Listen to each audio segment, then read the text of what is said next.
Hi everyone, welcome to another edition of Unsung Heroes, my YouTube show, and where we invite musicians to come along and tell their story because they've all got one to tell. And today's guest is no exception, more so from the fact that he's actually a legend. It's a joy to have legends sitting on this. I feel highly flattered that this particular gentleman has given up his time to tell his story to you lovely people. And without further ado, let me introduce you to that very man indeed, Mr. Sam Kelly. How the devil are you, Sam? Hi, I'm very well, Paul. Good to see you, my friend. It's good to see you. It's been a long time. It's been too long. It's been far too long. Now, Sam, I watched a wonderful TV show, documentary about a particular band you're in, which we'll talk a bit more later. But there's a clip in there that you came over, when you were 6, was that right? Came to England. My parents brought me over. My brother, I was 6 going on 7, and my brother's 13 going on 14. Okay. Where did you settle when you first came over here? Brixton, of course. Near the original front line. Absolutely. Sorry, I reverted a little bit. No, not at all. That's perfectly fine, you know. So from that period of when you first got over here and you settled in and you went to school and your parents got jobs and everything, I'm assuming that. When did music start making its impact on you? What sort of period would that have been? I was around, believe it or not, I was around 15, 16. Music to become a profession for me it was never part of my my thinking. Never part. It was, my parents were not players. No. So it was, basically my parents brought my brother and I over to finish our education. Gotcha. And then go back to Jamaica. Right. I see. But we're still waiting to go back. Do you still call that home? It's my birthplace. Yeah. This is my home. Yeah, this is home. Of course it is. Of course it is.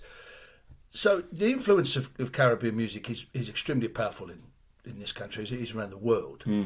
So your early musical experiences, I would imagine, based on the time period you're talking about here, would have been your sort of calypso and soca and all that sort of thing. Would that have been a correct assumption? I mean, or was you getting American radio as well coming through?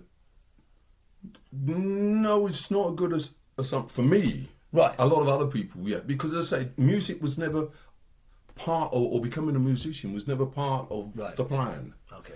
The plan was to become qualified, finish your education, become qualified. Yeah. I wanted to be an engineer. When I left school at 16, I was a bench fitter. Right, gotcha. Yeah, gotcha. I got into that and I went down that road. But how I got into music was my brother. Are we ready for this? Go for it. This could go off on some sort of weird old tangent. No, tangents are good. We like tangents. Tangents work. My brother was picked up a musician, picked up an instrument, became a musician. Right. And he's one of these kind of people that gets these things going very quickly. He wants to play the flute. He picked up the flute, and in the space of about 3 months, he was very proficient at it. Congas, bongos, whatever. Anyway, he went down a percussion road. I just hate people like that. Don't you just hate it? It's taken me 45 years to learn how to sing, and I carry that with me. That's exactly my feeling about it. You know what I mean? Because he's there and he'd be hearing. Anyway, he bought a drum kit and put it in the basement and was playing that, and he never got on with that side of it. So how I got into it was that I used to come in around 15, 16, 17. Yeah. I'd come in angry. I don't know what it was like for you, but I was extremely exactly what I was angry about. I don't know, but I know I was always angry. Yeah. So I got down in the basement once in a while and just hit 10 shades out of the drums. Gotcha. Not trying to learn to play them, but just kind of getting that frustration. Yeah, I got it. And the story can go on from there, and it will go on from there. Anyway, there used to be a place called, I don't know if it's still there, called the Oval House up by the Oval Cricket Ground. Yeah. Well, they used to put on music, a lot of jazz and a lot of things. Anyway, the band called Meter was a jazz band. Right. Were booked to play there. Their drummer, who was a little bit not ready for playing, let's put it that way, they needed a drummer to come in.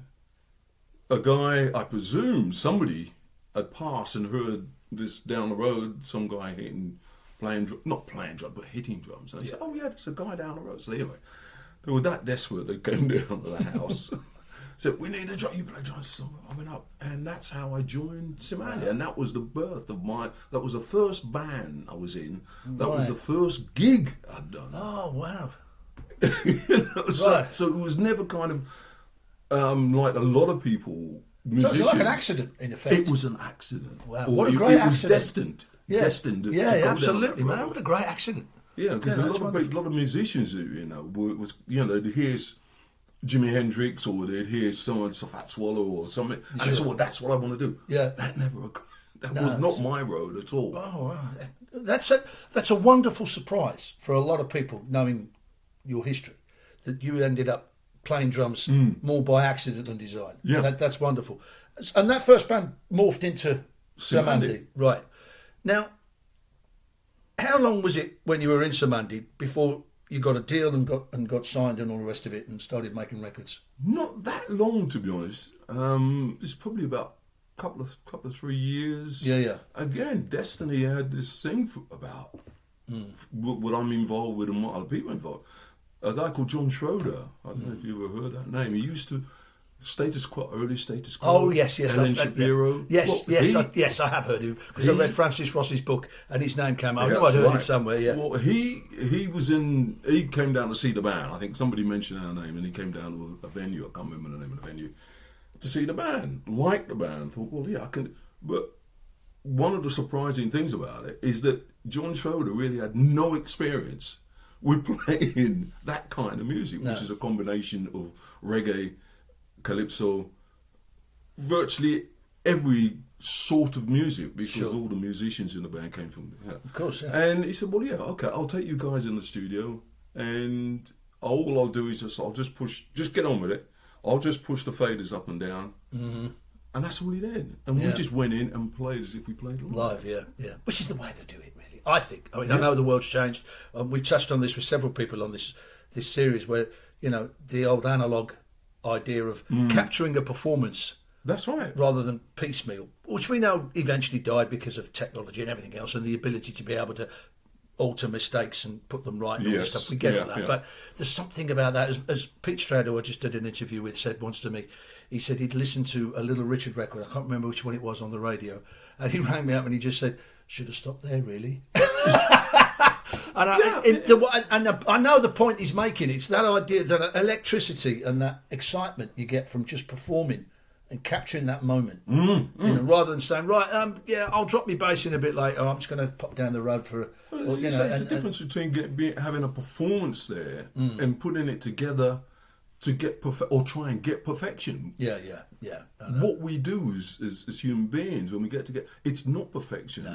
It's something that's organic. I don't use that word. Yeah, that's true. And it will never be reproduced again in exactly the same way. No. So, having watched the video, the documentary I watched on the iPlayer yesterday, that once the band started, I mean, you were touring all the clubs, I would imagine, that you got an agent and the clubs all around the country and all this. Yes.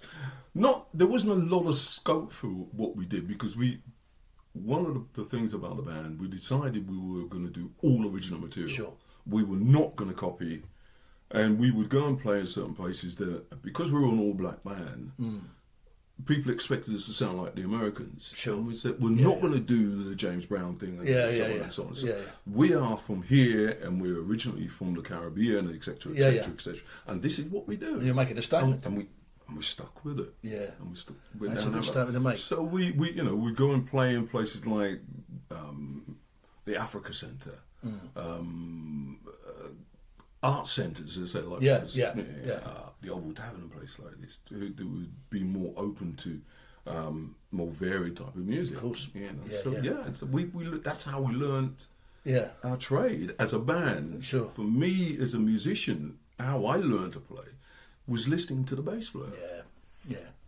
Because if you listen to a lot of this early Cymande stuff, there was never kind of, you've got to lock in with the bass. No, you lock in with the bass player occasionally, and you move away. So you get that creative spirit going, rather than you just. And that's being evident. a drummer. That's evident when you listen to it. I've been listening to bits and pieces of what I saw on the show. It's evident in there, and the colours of the sounds that you described are all in there. There is a variety of sounds in there, as you say, from reggae almost up to the point of you sounding at times like Santana. That's right. Which they had a Latin influence, of course. The guitar player was a big fan of Santana, Carlos Santana, and Jimi Hendrix. There you go. It's a wonderful blend, and I'd not been that aware of it until a couple of years ago. And the bits I've heard, I thought, why didn't this? The irony being, how did that first tour of America come about? Because I know you opened for some pretty big names out there, and that must have been a jaw-dropping moment to have got that deal going on. It really was. We ended up, I think, with John Schroeder's contacts. He got us an agent in the States and said, look, this is it. And we also got a deal with Chess Records. Wow. Which that's kudos. The library or the label that we were on was a subsidiary of Chess, a thing called Janus. Yeah. That was for the world music. Sure. Right? Because the Chess record as such was more for the more pure blue stuff. So they said, you've got to come over because the album started to bubble on the charts. Nice. I can't remember the name of the big American charts. The Billboard. The Billboard charts. Hot 100. Yeah. And it was moving. So they said, you've got to come over. So they said, well, the band's got to come over and do a tour. I said, I don't want to go to America. I don't want to go. It's like six other people saying, you've got to go. I'm not going. Anyway, I gave in and we went and we toured and we got on the same bill as Al Green. Can you imagine Al Green? Yeah, I can't actually, because it's like being in heaven. In the 70s, coming from playing the Dog and Duck in England. Yeah. And that kind of space where you could actually see the other musician, see the whites of their eyes. Yeah, exactly. Yeah. And then suddenly you're over in the States and you're playing these huge 20, 30,000 stadiums, and the bass player's like 2 miles down. I know, that's right. So how's it going over there? Exactly. Can I have a bottle of water, Sam? Yes, I'll send it over on a truck. Hang on. I know. But it was a brilliant, great experience. Yeah, once I got over that initial shock of being up on a riser for a start on my own. Yeah. It was great. Yeah. Because all the other musicians around you were feeling the exactly. same. Well, I mean, you see that when you're young and that happens to you, you just think I never want this moment to stop, right? This is the world that I've always dreamed about. It's not the big car and the flash house. It's that moment in time, 40,000 people playing the music you love with a bunch of musicians that are friends as well as respected colleagues. That's right. In front of a great crowd supporting one of your heroes. You think, well, I've just ticked off nearly all the boxes that I want to tick off in what gives me a great life. Because that was the music from people like Al Green and Otis Redding in particular, and so on, that I was listening before I got involved with. Of course. Playing. Of course. That I was listening to. Absolutely. Parties and things like that. And it's wonderful stuff. Now, how many tours to the States did you do? We did 2 tours. Yeah. The first one was that we supported Al Green. Yeah. That probably lasted a couple of 3 weeks or something like that. Sure. And we came back to England. Because, we're playing these big stadiums. Yeah. I know where this is going. Yeah. You're coming back over here. You couldn't get a gig. No, I know. I know. Some of the other musicians who come down that road. But we couldn't get a gig over it. The only people who were interested in John Peel and it's a name that DJ that you would not associate with that. Tony Blackburn. Wonderful. Tony Blackburn made our record of the week. Wonderful. That was a big deal in those days. It's a massive deal. They're powerful people, those DJs, particularly in that Radio 1 era. They used to playlist committees and all this sort of stuff. When you had a playlist and you had to play them, and anything else you wanted to play was on a B list and all this stuff. So they get a record of the week. That was something. And did that help? No. No, that's just blown my theory out of the water. No. We didn't get any big, because I think what was one of the things that was against this is that we still stuck with the fact that we will not do covers. You weren't going to. We're going to stick. No, we stuck with it, and I think in the long run, it did us a lot of good. Yeah, because a lot of the media weren't really interested. No. So for ages, we were underneath the radar. Sure. And it's not, and people might just say, this is moving forward a little bit, is the DJs in the States picked, saw this back there, let's check this out. And they go to record shops and go to the back of the thing and say, oh, what's this? It's interesting, and picked up on it.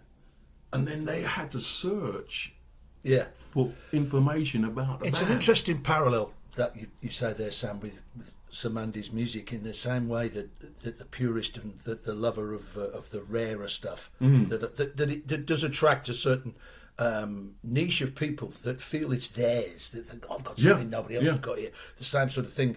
Mindset was with the Northern Soul scene was very similar with that. Yes. They were almost like religious zealots. These people, Yes. If it's not rare, I don't want to know. If it ain't found, if I haven't found it in a dump store in the middle of Texas, after I've spent a week trawling around on some scruffy little box. And I've got it, and I think I'm the only person in the world who's got this, and it's worth a fortune. I can show off to my mates, all peer pressure and all that stuff, So, having that, it's great in the sense that you feel that you're part of something that people feel is special. But the old bank balances go, but it ain't going to pay my bills, is it? Well, it didn't. It didn't, because, to be honest, we were getting the odd little bits of royalties coming in, as a band, and then it'll get distributed. But sure, it didn't really pay the bills. No. What it did for me, I think, is the band. Well, again, jump forward a little bit. Is the band, when we got back from the States the second time, and we still couldn't get anywhere, we decided, let's have a break. Let's put it all on the shelf. And we did. And luckily for me, it worked really well, because that's when I joined the circuit, the London circuit.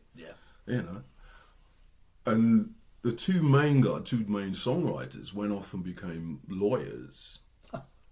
They went back to the West. They qualified here, and then they went back to the West Indies. They can play occasional gigs, but they decided, that's it. And this break, believe it or not, Paul, lasted 40 years. Yes, I know, because it's 1974, 71 to 74 that Cymande sort of did their first stint, didn't they? That's right. Was it 3 albums you put out? We put out, we did. 3 albums.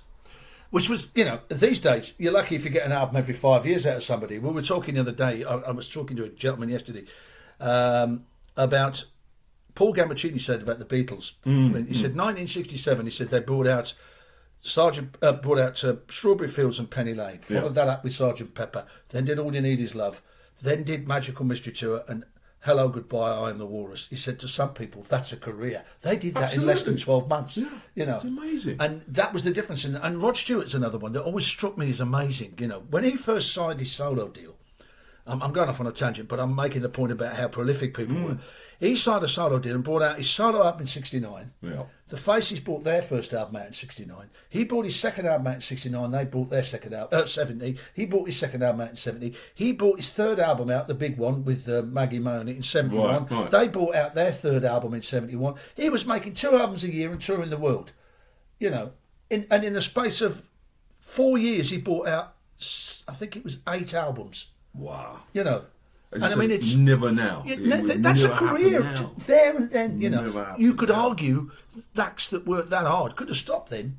Could have stopped. Said, well, we've made 8 albums. What more do you want me to do? But of course they continue. It seemed like the creative juices were more active. Or maybe because we had to, because the record company would say, "We need it." You're getting a bubble, so you got to follow you've got to cash in on the momentum. Going. So you all decide to take a break. You personally, more importantly, take a break from Cymande. What was the first thing that you did after that sort of made you think, this could be handy? That's a good. Because this would have been about the mid-70s, wouldn't it? It would have been, mid to late 70s. I think I started to play with a mutual friend of ours. I think Lynn, a guy called Lynn Edmonds, in a band called Mr. Clean. Yeah, I've heard that name. Mr. Clean. Yeah. Because we used to do down at the Dover Street Wine Bar. Yeah. It's one of the bands who's there all the time. And, oh gosh, Shaky Vic. Yeah, I know, I've seen it with him. Oh, wow. And these guys are still going. I know, yeah, it's still Shaky going. Vic still, yeah. Shaky Vic just kind of celebrated, I think he's 85th, 86th. Yeah, because he hadn't been well for a while then, and I saw a clip of him playing at a club I'm playing at, which I'm sure you've done, the St Harmonicas Blues Club, which I'm playing in February, and I've done a couple of times for a great club. And I noticed he'd been playing. I thought poor fella was the other side, but he's not, still going. I knew he'd not been well, but he's still playing. Great, good for him. 85. He's a testament to all of us. Now, we have a little thing on this show called the name drop bin, right? Now, we've already done quite well. I know. We've already done quite well with it so far. Thank God that Sam has brought his list up. Because I'm going to need more than 3. I'll probably need 4 bins for this lot. Right? Now, I don't know whether that list you've got there, Sam, is that in chronological order or is that just in random? That's just random. Okay. So what was the first of the names? This enormous list of people he's played with. I can see it right at the corner. You can't see people, but it's ridiculous. It goes on forever, right? And there's not many on there that you haven't heard of, and some of them have sold millions of records. So you're doing the pub scene. You're playing with people we've mentioned already.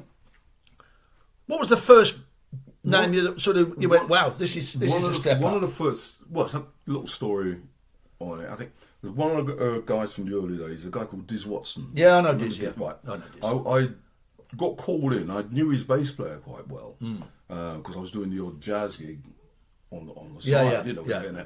Anyway, his name's Pete Scott. Yeah. And Pete used to play with Diz. Anyway, Diz needed a drummer one night. So again, it just seemed like it's a story of my life with this music. Needed a drummer one night. Pete said, yeah, there's a guy down the road. He'll come up and do it. Yeah.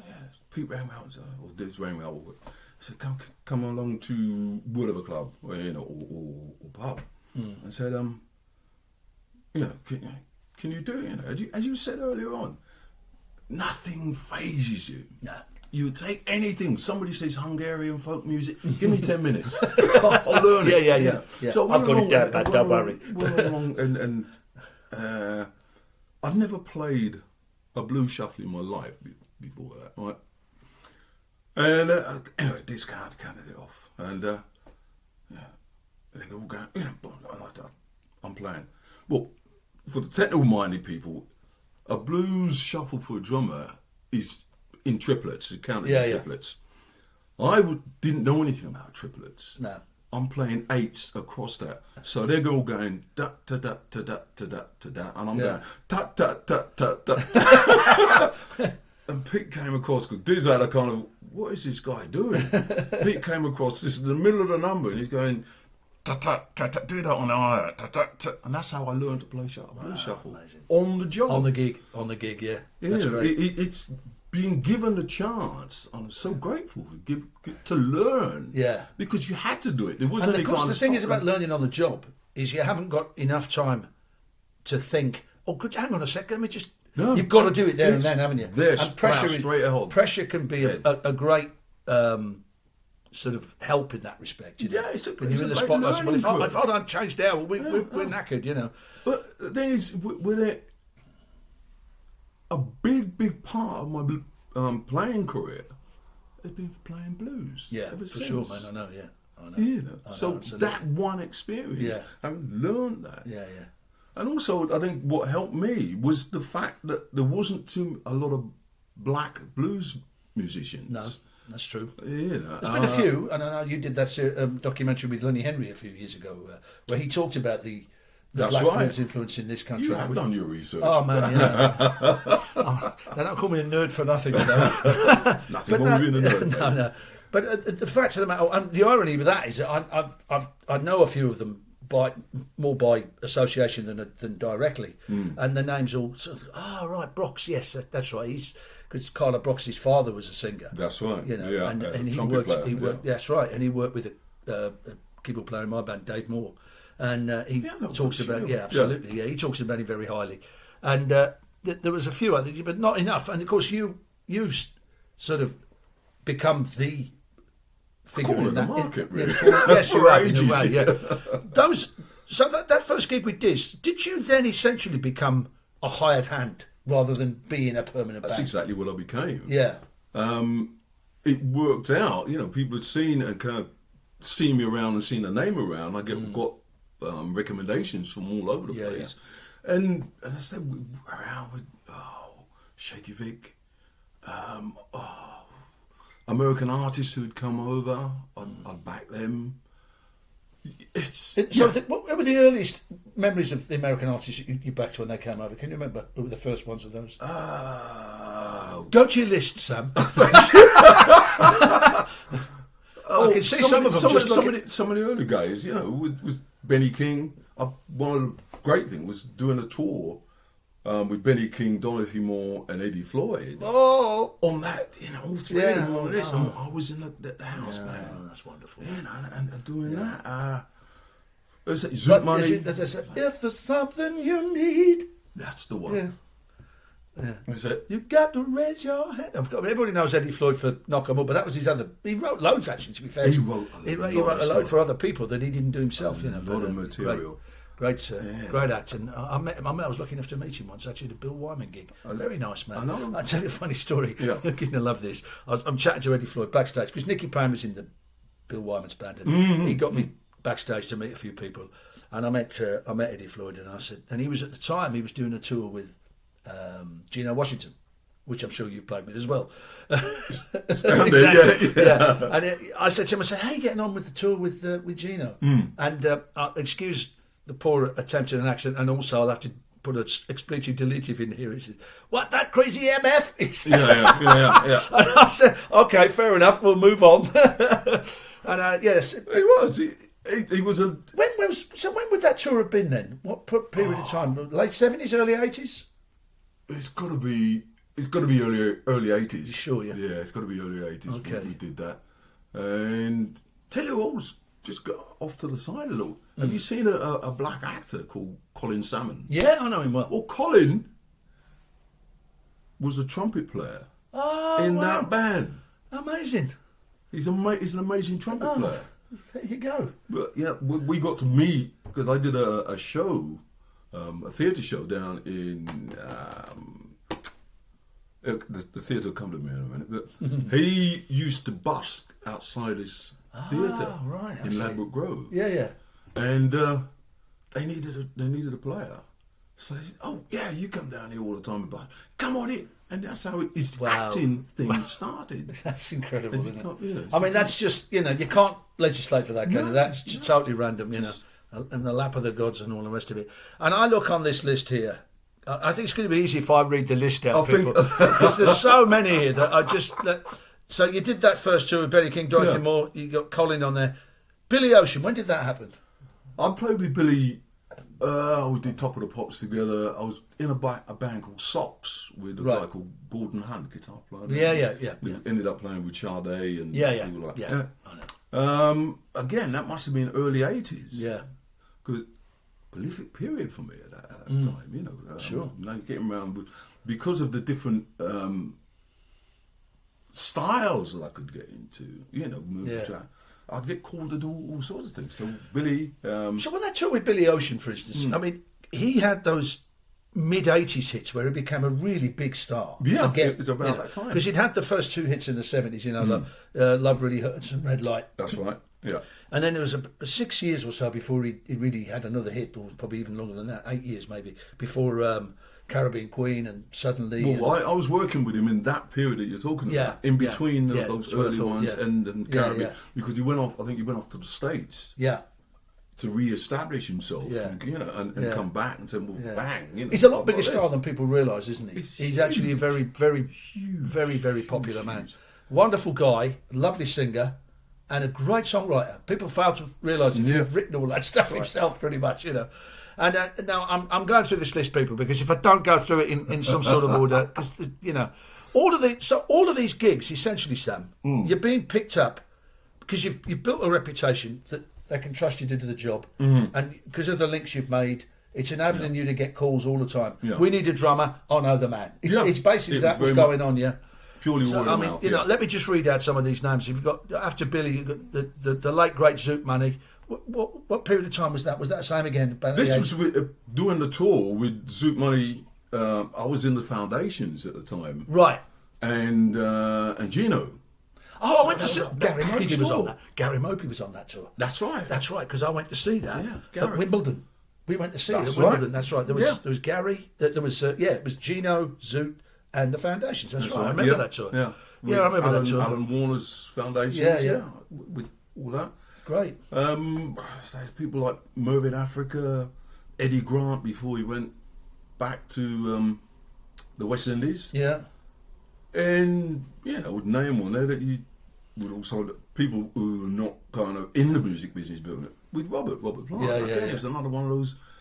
I was doing a part of the house band down in, remember the old Dublin Castle? Yeah, I remember it well. Dublin Castle. I used to be in a house band down there. Yeah. With a guy called bass player called Alex Dumahovsky. Yeah, that rings a vague bell. Yeah, that does. Peter Green. That's right. Yeah, because I read a book about Peter Green. I believe that Alex had been with him in the 70s when he was not quite with it, but still making music. I remember that. Yeah, I remember. Well, Alex was I say, with a bass player, and he knew Robert's guitarist. I think called Dougie Boyle. Yeah. Was playing guitar. So anyway, they were in London for some reason. We had a meeting or whatever. Anyway, I was in a house band. They brought them down to the Dublin Castle, and I'm playing away. And you're looking through the haze and the cigarette smoke. Yeah. They said, that looks like sound of the guy. It looks like, but it was. Yeah. It was what blind at the back. So anyway, cut a long story short, I get this message. On a business card saying he would like your number, saying Robert Plant would like your. Yeah, come on. Yeah, cut it short. He did. Brilliant. Phoned me up. He said, I'm preparing to do some music soon. I like your drumming, etc., etc., etc. Come up to Birmingham. Spend a couple of days up there, and he booked this rehearsal studio. Yeah. Went into the rehearsal, and we just jammed for 2 days. Wonderful. We just blew. And he's a very knowledgeable man, Robert Plant. I mean, musically very knowledgeable, and he's very clever. And like we all do from the Black Country, we like to talk. Because, and we like to make out that we know a lot more than we actually do. But he does, and he's a very funny man, and, and a wonderful... He's a musicologist, as I call him. Yeah. He embraces all sorts of areas of music. That's right. So it was just... nothing came of that in the longer term, but it was a great little... couple of days jamming. It was just trying to to get him stimulated with other musicians. He had his band, sure, but just to get some other people in it. There's another guitar player from around Birmingham who was part of it. Anyway, but yeah, he used some of the ideas. Oh, I've heard it on our albums. Yeah, we did. Did you get any credit for that? Yeah, that happens a lot. I mean, Van Morrison does that a lot as well, to be fair. He gets collects musicians, and then they jam a lot, and then like 6 months later they go, hang on, that was an idea. Yeah. That's an idea I had on that jam session. He's bloody nicked it. Cheeky sod. But what he did do for me, he ended up with something like, a pile of the old C90s, because that's what recording machines used then. And he kind of edited down to one C120, and he sent what he thought was usable or develop stuff that you could develop around to everybody. All right. Okay. And said, if you could do something with this, get back to me. And I'm no songwriter, and I don't want to start. Can you imagine a drummer going and say, "Can you do some of my songs now?" So with my reputation, you'd be surprised. You'd be surprised. You've probably been a little bit unkind to yourself there and a bit immodest in there. You probably could wrap yourself around a few tunes. It's getting better. Yeah, because we can kind of get on another aspect. Sure, I've learned from that. But he sent the C90 round to everyone and said, if you do it. I gave it to a friend of mine who was a songwriter, and it just disappeared. But you should always make a copy and copyright it. That's what I suggest. I should have done. Yeah, but we live and learn. And looking after that, I mean, there's some people I don't know here. Who's MC Solar? MC Solar was a French rapper. Ah, right, okay. And he did a version of the Cymande, one of Cymande track. He's on the documentary, isn't he? He's on the documentary. That's right, yes, that's right. Yeah, I've got it now. That's it. Gotcha. And he really opened up the opportunities. Yeah, Which we'll get round to for obviously in a France. bit. But For yeah. France, yeah. Yeah. And I'm going through the list here, ladies and gentlemen, and there isn't many people here you haven't heard of. I mean, you've got... There's a great blues guy from America, a white guy called Otis Taylor, who's fantastic. If you've never heard of him, I've got a few of his tracks, and he's wonderful. Very authentic, very deep, and very... got his finger on the pulse of what's going on in the world. Wonderful Great writer. banjo player as well. And, yeah, absolutely, yeah. And when did you work with him? He came... Was this one of these who came over, needed a band, and you were the man to call? Is it like that sort of vibe? Well, it's connected because...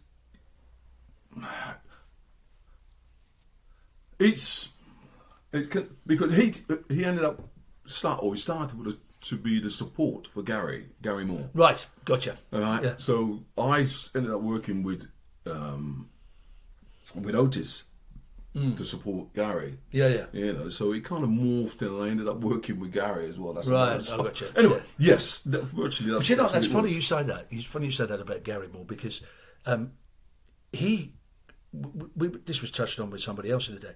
He liked, before he went on tours or when he was getting back into the swing of promoting a new album, he'd often sit in with people, as you know. And I remember, this was about 2007, 2008, and I was in Worthing because my dear departed friend Roger Cotton got me in to see the Buddy Whittington band, right? Yeah. Who you know, obviously. Yeah. And Steve Dixon was playing drums, Buddy was playing guitar, Pete Stroud on bass, and Roger on keyboards. And sure enough, Gary turns up. Next thing I know, Steve Dixon's ringing me up saying, I can't do any of these gigs, guys. I said, what's going on? He said, I've got the gig with Gary Moore. I went, wow, yeah. Good man. And I was after there. me. Yeah. Exactly. And I was there the night. So it was a similar thing with the way you ended up getting that. That's right. See for a while. Because I was down with. I know. Again, we got off on a tangent. No. It tells the story. I was doing a gig with Papa George. Yeah. Pete Reese. Because Pete Reese had already been working with Gary. He was working with Gary at the time. Exactly. Anyway, Gary turned up, and between you and me and the gatepost, and I might offend some people, but tough. Life. Anyway, he came down, and his guitar was there. I was gigging Putney. Yeah. And he brought his gear down, and his reputation preceded him of being very intolerant of certain things, sure, and being a very loud player. Yeah, and I ended up with his guitar right next to me. Yeah, and I'm thinking, listen, man, you've come down as a guest. Yeah, and if you make it uncomfortable for me, I go and plug your. You think I don't care who you are. Yeah. It turned out to be exactly the opposite. He played with such taste. Yeah. And played so nicely. Lovely. And we got on, after a couple of numbers, we got on like a house on fire. Right. It's like the other guys weren't there. Yeah. And again, it was another one of those things. He said, well, I want to do an album. Give me a number. And he went, yeah, what? Yeah. That's my nature to do that. Yeah, of course, yeah. And he rings me up. He rings me up to do his album. Great. One of his last blues albums. Yeah, wonderful. Yeah, it's just been lucky for me to have been in the right place, or to have got on with the right kind of people. Of course. Well, your reputation goes before you, and that's evident from the list of names I've got here, ladies and gents, that Sam's reputation is second to none, And all the people who are on here, particularly from the British blues scene, you will know, and I'm just going to go through them because I'm sure they've all been, people you've heard of before. They've got Stan Webb's Chicken Shack, Sonny Black, Robin Ford. Now, I've got to ask about Robin Ford. How did that come about? Because he's a legend, man. I mean, guitar player sort of thing, Well, Paul Jones used to do a charity show. Yes. I don't know if he still does. Yeah, the one at Cranley. I've done it a couple of times. Right. Yeah. Done it a couple of times. So one year he decided, he asked me, because I've known him for, I think like most of us in the blues scene, I've known Paul Jones for years. So he asked me, he said, well, look, would your band come down and be the house band? And it just so happens that Robin Ford was in town. And he was pushing his new album. Yeah. And that's a connection with it. Wonderful. There's a video somewhere of that's great, man. Him walking on stage. Yeah. And we, because we're playing him on as you do, though. Yeah, you know, that's playing right. him on, it comes on stage, and the mic just went. Oh, Exactly the start. yeah, of the song. exactly. Yeah. Listen, I did the a few years ago with the Proof. We did the Ealing Blues Festival. We were the headline act, just the one time. And I did the big entry, and I grabbed the mic. This is gonna be me, and the mic's not on. So there's a bit of a titter in the audience. I grabbed Mike's the other mic that's next to me, and I started singing on that while the technician fixed that. Yeah, but I had this big idea. I thought I'll walk on separate, and I'm going to make the big show. So It's that moment, isn't it? where it all nothing comes happens. back. Go, oh God, thanks God. We pulled it off, and we managed to get through. So really, really nice man as well. Yeah. I Well, a thought lot you of could be another one of those, or be one of those kind of, you're just a bunch of local musicians. Blah, blah, blah. No. But no, he's remembers the times. Yeah. Which I think, again, one of those things. I'm fortunate. They remember the time when they were sidemen themselves. Absolutely. So they don't come with all that. I you know what I mean? believe. I might be wrong on this. Did he do some work with the Carpenters? Did he play a solo on one of their records? He may well. I'm not. I might be, ladies and gents. I might be completely wrong there, and if people in the comments can put me right on that, I'd appreciate it.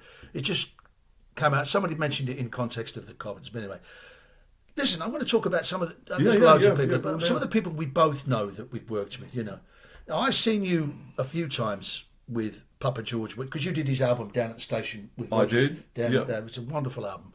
If you haven't heard it, people go out and buy it. It's a great. Sam's playing great on it. There's some great tunes on there. Yes. Well produced, great sound, good album. One of the best blues albums of the last 20 years, in my humble opinion. And you did a lot of gigs with that lineup, I would imagine, because it was. I played with George for quite a few years with Pete Stroud, George, and myself. Yeah.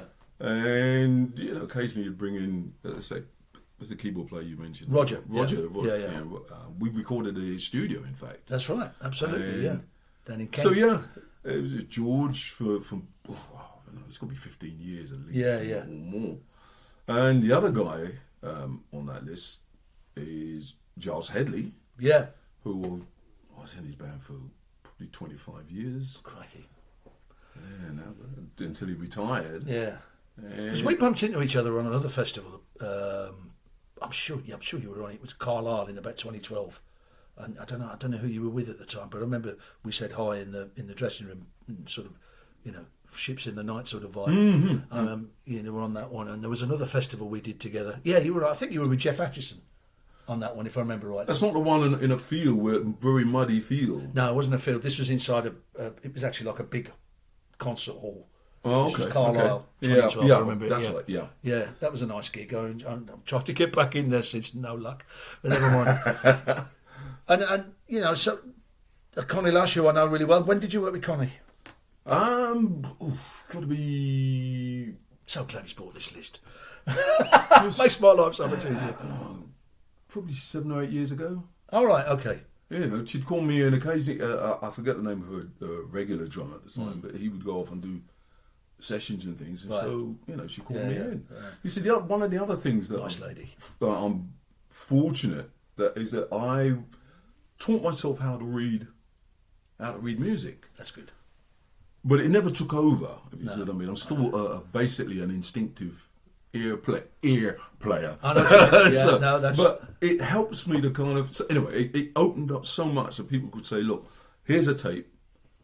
Can you learn it?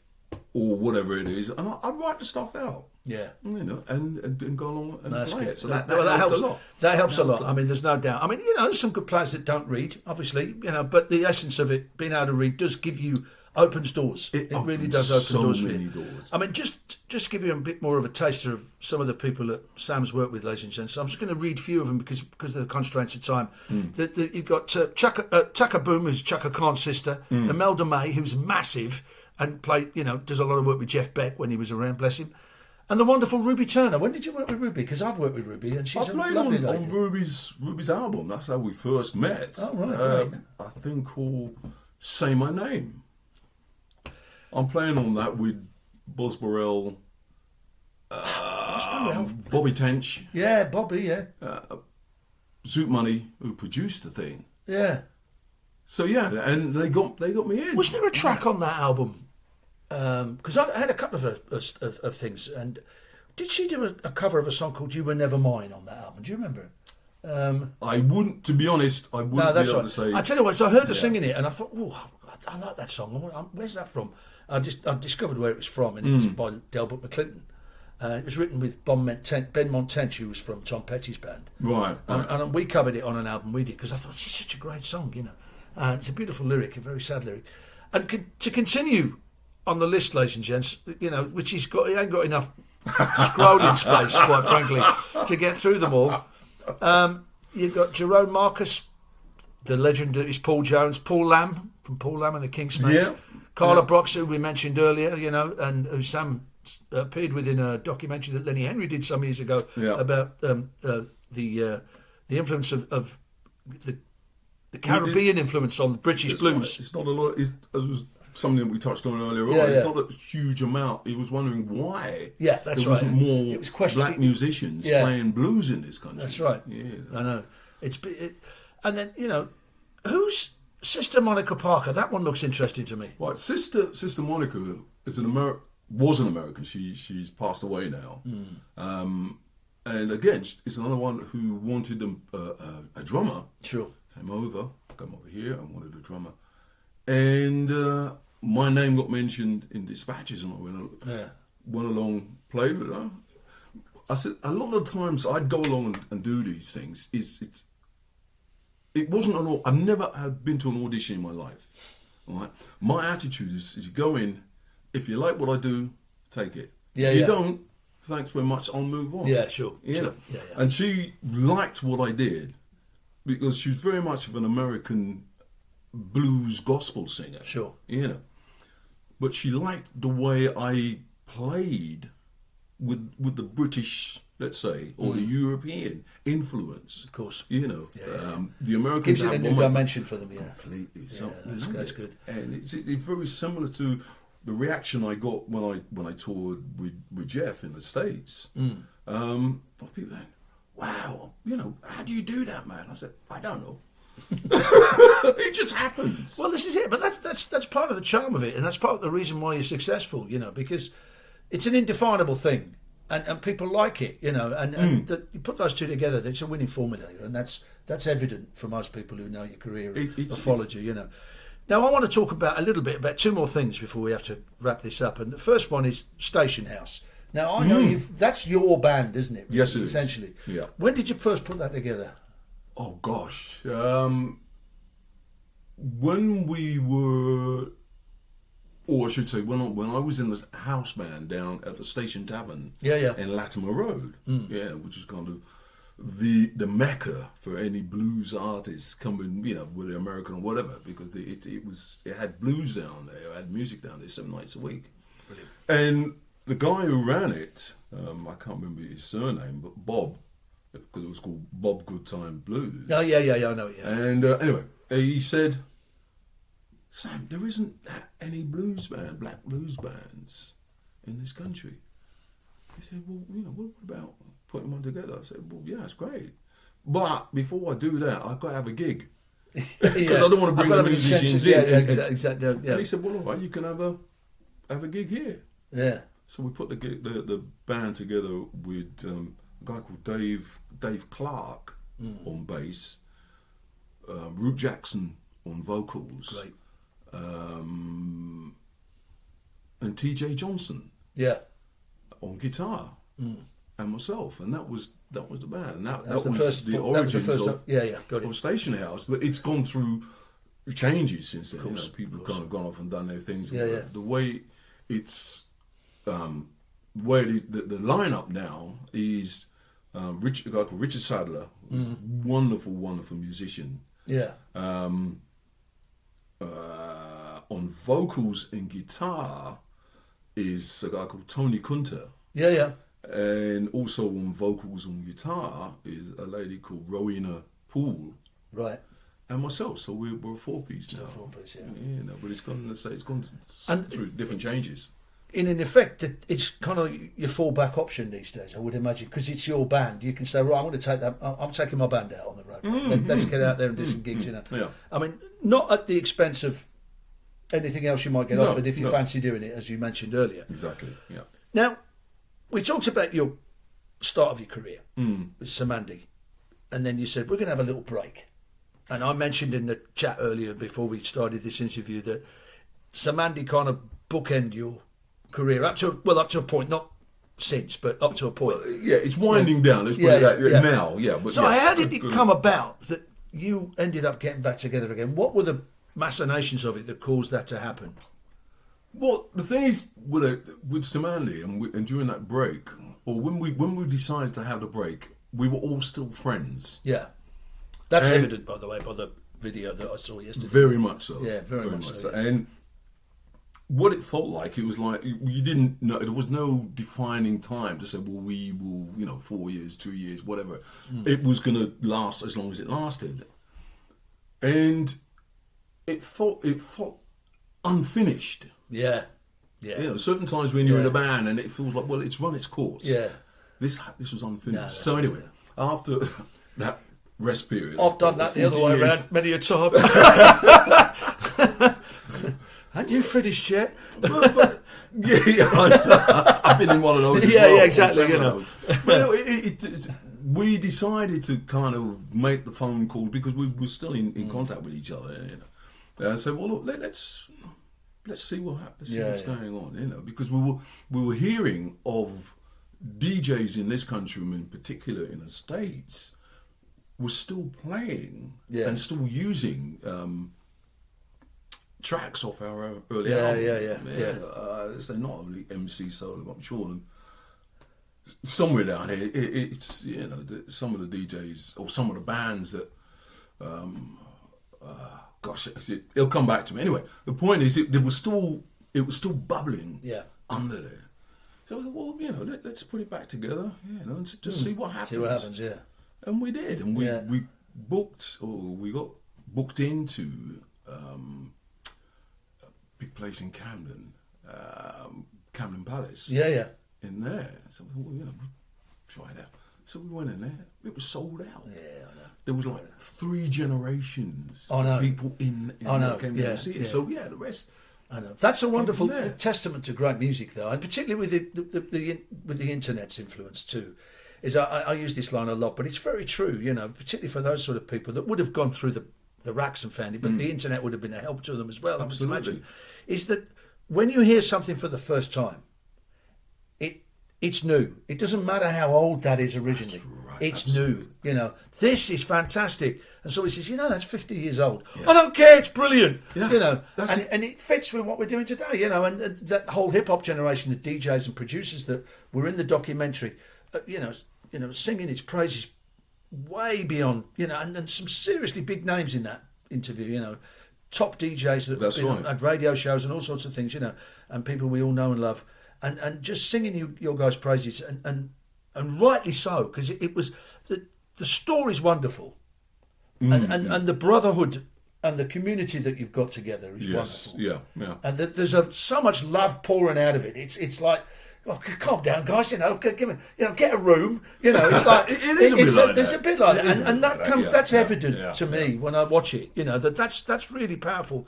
And it was a joy to see you, or like this one particular clip where you're playing at the end where you go, because it looks like it was hard work, It's great though, because I'm glad that's over.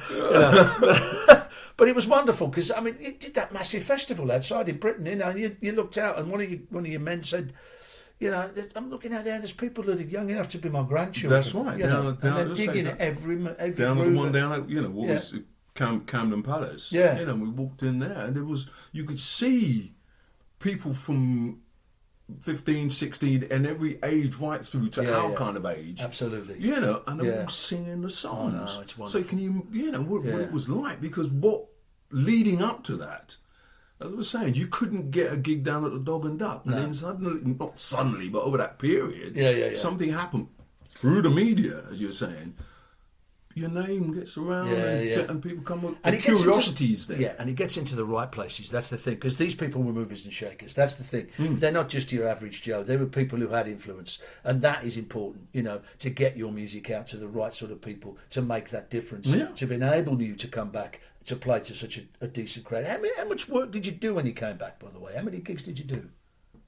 As many as we could, really. Really? So you did quite a lot, yeah. We did quite a lot. Because I did see the name cropping up quite regularly, you know. Yeah, what again, the thing that surprised me more than is the places we went. We went to Brazil.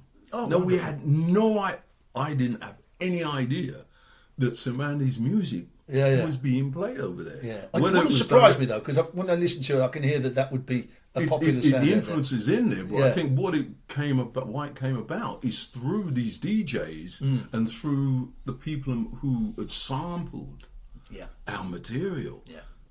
It made I know that. Yeah, you know what I mean? exactly. Or I'm curious to know where that came from. Yeah, Once exactly. it got out, that it's a sample from so and so. I think, and to be honest, what it's done for me is by that happening, it's done me very, very well with royalties. That's good. This is part going back to what you were saying about the brotherhood. That was in this, is in this band. Yeah. Even though I'm not playing physically in the band anymore, I'm still very much and looked on very much as being part of it. Yeah. You know, when we started, we were all very poor.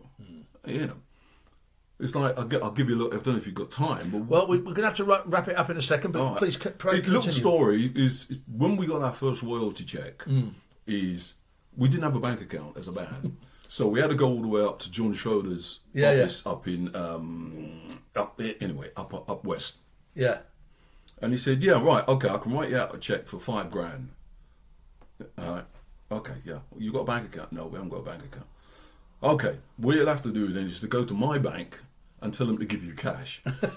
So you can imagine four black guys walking into a bank and saying, we've been sent by John Schroeder to pick up this money. So after they'd verified that story on the phone and whatever, we had to travel on a tube from, let's say, somewhere like Green Park or something that, and go all the way back to Brixton, get back to my house, where the rest of the band was waiting. Right, and I've been divvying out all this money. Wonderful. One for you, one for you, three for you, because you wrote the song. Exactly, yeah. But it was...